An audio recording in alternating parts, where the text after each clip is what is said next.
तो देखिए जी, कल तक हमने 71 क्वेश्चन हमने कर लिया था। आज हम चलेंगे अपने नेक्स्ट क्वेश्चन पे, ठीक है। Question number 72।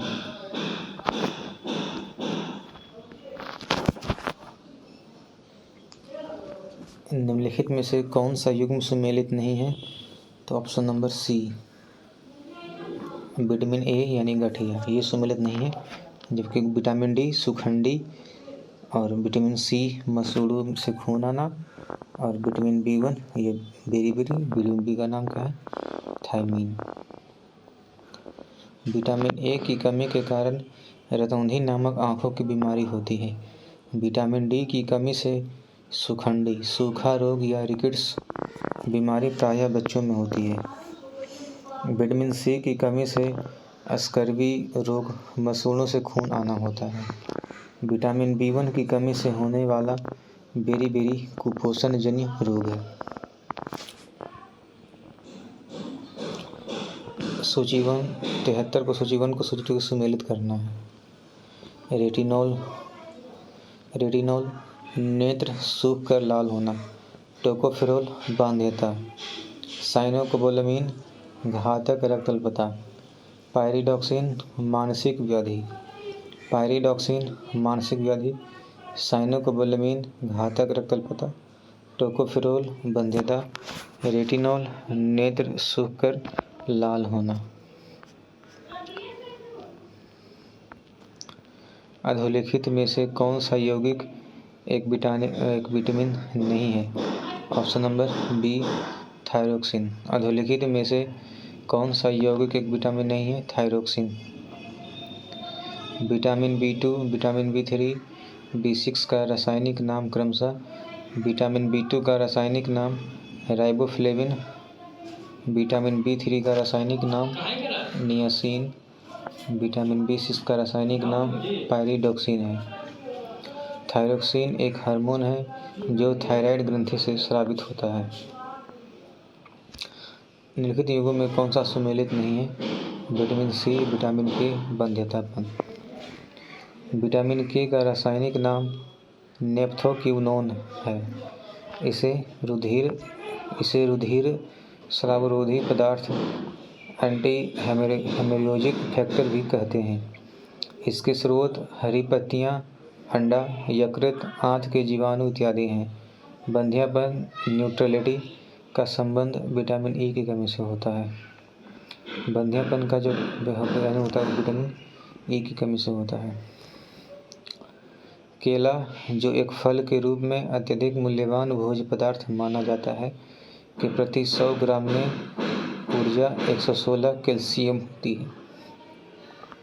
केला, जो एक फल के रूप में अत्यधिक मूल्यवान भोज्य पदार्थ माना जाता है, के प्रति 100 ग्राम में होता है 116 किलो कैलोरी होता है। केला बनाना कुल म्यूजेसी के अंतर्गत आता है। इसके फलों में प्रचुर मात्रा में कार्बोहाइड्रेट्स पाया जाता है। इसके अलावा इसमें वसा, प्रोटीन्स, खनिज लवण तथा विटामिन्स पाए जाते हैं। केले से 89 कैल्शियम पर 100 ग्राम ऊर्जा प्राप्त होती है। विकल्प में निकटस्थ 116 केसीएल ऊर्जा की मात्रा है, अतः विकल्प डी हमारा सही उत्तर है। फलियां अत्यधिक पौष्टिक होती हैं क्योंकि उनमें प्रचुर मात्रा में होता है प्रोटीन। फलियां अत्यधिक पौष्टिक होती है, उनमें प्रचुर मात्रा में होता है प्रोटीन। फलियों में प्रचुर मात्रा में प्रोटीन पाई जाती है। इनके पौधे लेग्यूमिनोसी कुल के अंतर्गत शामिल हैं। इनकी जड़ों की ग्रंथिकाओं में नाइट्रोजन स्थिरीकरण करने वाले जीवाणु पाए जाते हैं। उदाहरण के लिए मटर, अरहर, मूंग, सोयाबीन, मूंगफली, उड़द इत्यादि। प्रोटीन की अधिकतम मात्रा में पाई जाती है सोयाबीन में। प्रोटीन की अधिकतम मात्रा पाई जाती है सोयाबीन में। प्रोटीन की सर्वाधिक मात्रा सोयाबीन में पाई जाती है। इसमें प्रोटीन की मात्रा लगभग 40% होती है। यह मुख्यतः दलहनी एवं तिलहनी फसल है। सोयाबीन से दूध तैयार किया जाता है, जो गाय के दूध के समकक्ष होता है। मध्य प्रदेश सोयाबीन का उत्पादक प्रमुख राज्य है। सर्वाधिक प्रोटीन मात्रा होती है सोयाबीन में। प्रोटीन की सर्वाधिक मात्रा सोयाबीन में पाई जाती है। इसमें प्रोटीन की मात्रा लगभग 40% होती है। यह मुख्यतः दलहनी एवं तिलहनी फसल है। सोयाबीन से दूध तैयार किया जाता है, जो गाय के दूध के समकक्ष होता है। मध्य प्रदेश सोयाबीन उत्पादक प्रमुख राज्य है। सबसे अधिक प्रोटीन पाई जाती है सोयाबीन के दाने में। सबसे अधिक प्रोटीन पाई जाती है सोयाबीन के दाने में। निम्नलिखित में से कौन सा प्रोटीन का सबसे अच्छा स्रोत है? मूंगफली। उपयुक्त विकल्पों में प्रोटीन का सबसे अच्छा स्रोत मूंगफली है। 100 ग्राम कच्ची मूंगफली में 1 लीटर दूध के बराबर प्रोटीन होता है। प्रोटीन एवं वसा दोनों की प्रचुरता होती है। प्रोटीन एवं वसा दोनों की प्रचुरता होती है मूंगफली में। मूंगफली में प्रोटीन, वसा और शर्करा पाई जाती है। मूंगफली में प्रोटीन की मात्रा मांस की तुलना में 1.3 गुना, अंडों से 2.5 गुना और फलों से 8 गुना अधिक होती है। मूंगफली में प्रोटीन, वसा और शर्करा पाई जाती है। मूंगफली में प्रोटीन की मात्रा मांस की तुलना में 1.3 गुना, अंडों की तुलना में 2.5 गुना और फलों से 8 गुना अधिक होता है। 100 ग्राम कच्ची मूंगफली में 1 लीटर दूध के बराबर प्रोटीन होता है। मूंगफली में प्रोटीन 25.3% तथा वसा 48.1% पाई जाती है। प्रोटीन की प्रचुरता वाले खाद्य पदार्थों में उपस्थित एमिनो एसिड टायरोसिन के बारे में निम्नलिखित कथनों में से कौन सा एक सही नहीं है? Option number D. यह बुढ़ापे के लिए उत्तरदायी मुक्त मूलकों के विरुद्ध रक्षा कर सकता है। टायरोसिन एक ऐसा अमीनो अम्ल है जिसका कार्य मस्तिष्क में एड्रेनलिन, नॉरएड्रेनलिन और डोपामाइन आदि न्यूरोट्रांसमीटर्स का निर्माण करना है। इसकी कमी से होने से व्यक्ति स्वयं को दुखी और सुस्त महसूस करता है। टायरोसिन से शारीरिक सतर्कता और ऊर्जा को बढ़ाने में मदद मिलती है। गेहूं में रोटी बनाने के गुणों को प्रभावित करने वाला पदार्थ कौन सा है? ग्लूटीन। गेहूं में रोटी बनाने के गुणों को प्रभावित करने वाला पदार्थ है ग्लूटीन।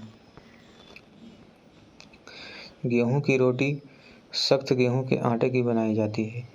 सख्त कठोर गेहूं में ग्लूटीन नामक प्रोटीन पाया जाता है, जबकि मुलायम गेहूं में ग्लूटीन की मात्रा कम होती है। एक कठोर परिश्रम करने वाले पुरुष की दैनिक ऊर्जा की आवश्यकता लगभग होती है 4000 कैलोरीज। एक कठोर परिश्रम करने वाले पुरुष की दैनिक ऊर्जा की आवश्यकता होती है 4000 किलो कैलोरी। एक कठोर परिश्रम करने वाले पुरुष को लगभग 3500 से 4000 किलो कैलोरी दैनिक ऊर्जा की आवश्यकता होती है। एक गिलास पानी पीने से कितना कैलोरी मिलता है? 0। पानी कैलोरी फ्री आहार होता है, अतः एक गिलास पानी पीने से मिलने वाली कैलोरी की मात्रा 0 होती है।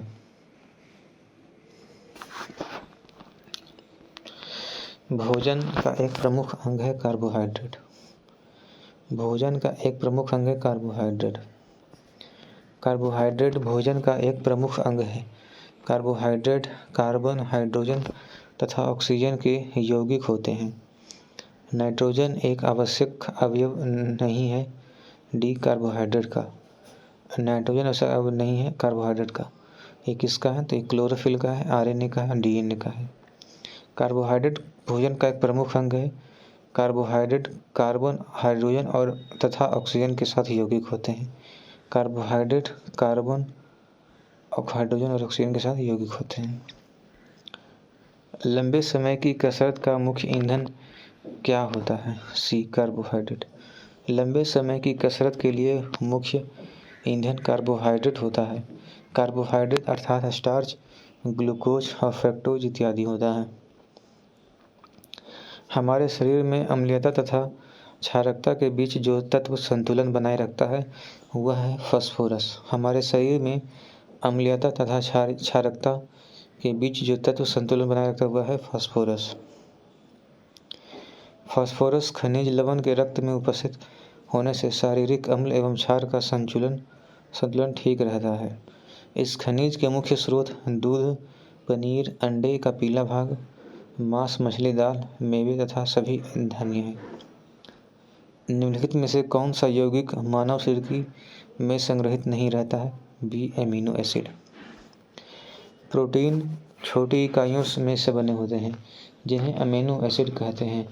एमिनो अम्ल मानव शरीर में संग्रहित नहीं रहता है।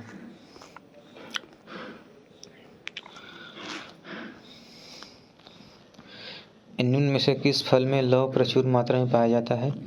करौंदा। निम्न में से किस फसल में लौह प्रचुर मात्रा में पाया जाता है? करौंदा। करौंदा एक आवृतबीजी पौधा है जिसके फल में विटामिन सी तथा लौह प्रचुर मात्रा में पाया जाता है। विटामिन सी घाव भरने में उपयोगी होता है तथा लौह पदार्थ हमारे रक्त के हीमोग्लोबिन में पाया जाता है। निम्नलिखित खनिजों पर विचार कीजिए। कैल्शियम, लौह, सोडियम। ऑप्शन नंबर डी 3 हो जाएगा। रक्त में पोटेशियम, कैल्शियम, सोडियम तथा लौह का समुचित अनुपात हृदय की गति तथा अन्य चिकनी मांसपेशियों को उत्तेजित करने एवं उनमें संकुचन की क्रिया संपन्न करने के लिए आवश्यक है। पालक के पत्तों में निम्नलिखित में से किसकी मात्रा सबसे अधिक होती है? आयरन की। पालक के पत्तों में सर्वाधिक मात्रा आयरन की होती है। आयरन शरीर में हीमोग्लोबिन तथा साइटोक्रोम एंजाइम का घटक है। शरीर में लौह आयरन की कमी हो जाने से अरक्तता हो जाती है तथा शरीर का सुरक्षा तंत्र भी दुर्बल हो जाता है। निम्नलिखित में से कौन सा लोहे का अच्छा स्रोत है? पालक। पालक के पत्तों में सर्वाधिक मात्रा आयरन की होती है। आयरन शरीर में हीमोग्लोबिन तथा साइटोक्रोम एंजाइम का घटक है। शरीर में लौह आयरन की कमी हो जाने से अरक्तता हो जाती है तथा शरीर की सुरक्षा तंत्र भी दुर्बल हो जाता है। लोहे का अंश सबसे अधिक पाया जाता है हरी सब्जियों में। लौह आयरन का सर्वाधिक अंश हरी सब्जियां, ग्रीन वेजिटेबल्स में पाया जाता है। इसके अलावा मांस, अंडा, फलियां, अनाज भी इसके प्रमुख स्रोत हैं। यह हीमोग्लोबिन तथा साइटोक्रोम एंजाइम का घटक है तथा शरीर में इसकी कमी हो जाने से एनीमिया नामक रोग हो जाता है। बासमती चावल के दाने पकाने पर लंबे हो जाते हैं क्योंकि उनमें बाहुल्य है एमाइलेज का। बासमती चावल के दाने पकाने पर लंबे हो जाते हैं क्योंकि उनमें एमाइलेज का बाहुल्य है। चावल में 2 प्रकार के स्टार्च पाए जाते हैं। नंबर 1 एमाइलेज, दूसरा एमाइलोपेक्टिन। सामान्यतः चावल की लंबे दाने एवं किस्मों जैसे बासमती में एमाइलेज अधिक मात्रा में पाया जाता है। मध्यम तथा छोटे दाने वाली चावल की किस्मों में एमाइलोपेक्टिन अधिक मात्रा में पाया जाता है। निम्नलिखित में से किसमें उपस्थित के कारण दूध में मिठास आ जाती है? लैक्टोज। लैक्टोज दूध में पाए जाने वाले एक प्राकृतिक शर्करा है। यह एक डाइसैकराइड शुगर है। यह लैक्टोज तथा ग्लूकोज से व्युत्पन्न होता है और इसकी हल्की मिठास का कारण है।